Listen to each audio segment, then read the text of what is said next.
My name is Dr. Anthony Levatino. I'm a practicing obstetrician-gynecologist, and I've performed over 1,200 abortions. Today I'm going to describe a second trimester surgical abortion called dilatation and evacuation, or D&E. A D&E is performed between 13 and 24 weeks of pregnancy. After administering anesthesia, the abortionist uses a weighted speculum, like this one, that opens the vagina widely. Because second trimester babies are so large, this greater access facilitates a late-term abortion. Late-term abortion requires that the cervix be prepared 24 to 48 hours in advance with laminaria.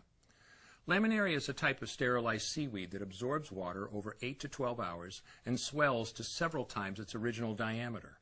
Once removed, metal dilators can be used to further open the cervix as needed. Once the cervix has been stretched open, the suction tube is placed inside. A baby at 20 weeks gestation is as big as the length of my hand, from head to rump, not counting the legs. The suction machine is turned on, and pale yellow amniotic fluid surrounding the baby is suctioned out through the catheters. With babies this big, they don't fit through catheters this size. The baby's bones and skull are too strong to be torn apart by suction alone. This is a Sofer clamp. A Sofer clamp is made of stainless steel. It's about 13 inches long. The business end is about 2.5 inches long and a 1/2 inch wide, and there are rows of sharp teeth. This is a grasping instrument. When it gets a hold of something, it does not let go. The abortionist uses this clamp to grasp an arm or a leg. Once he has a firm grip, the abortionist pulls hard in order to tear the limb from the baby's body. One by one, the rest of the limbs are removed, along with the intestines, the spine, and the heart and lungs.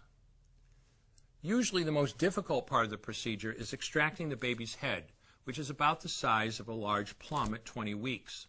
The head is grasped and crushed. The abortionist knows he has crushed the skull when a white substance comes out of the cervix. This was the baby's brains. The abortionist then removes skull pieces. He removes the placenta and any leftover parts of the baby with a curette, scraping the lining of the uterus for any remaining tissue.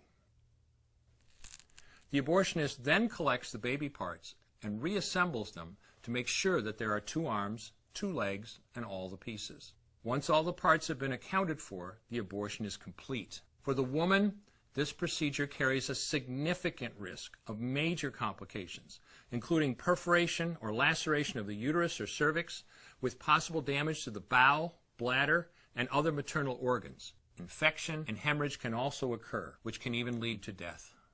Future pregnancies are also at greater risk for loss or premature delivery due to abortion-related trauma and injury to the cervix. As I mentioned at the beginning, I'm Dr. Anthony Levatino, and in the early part of my career as an OBGYN, I performed over 1,200 abortions. One day, after completing one of those abortions, I looked at the remains of a preborn child whose life I had ended, and all I could see was someone's son or daughter. I came to realize that killing a baby at any stage of pregnancy for any reason is wrong.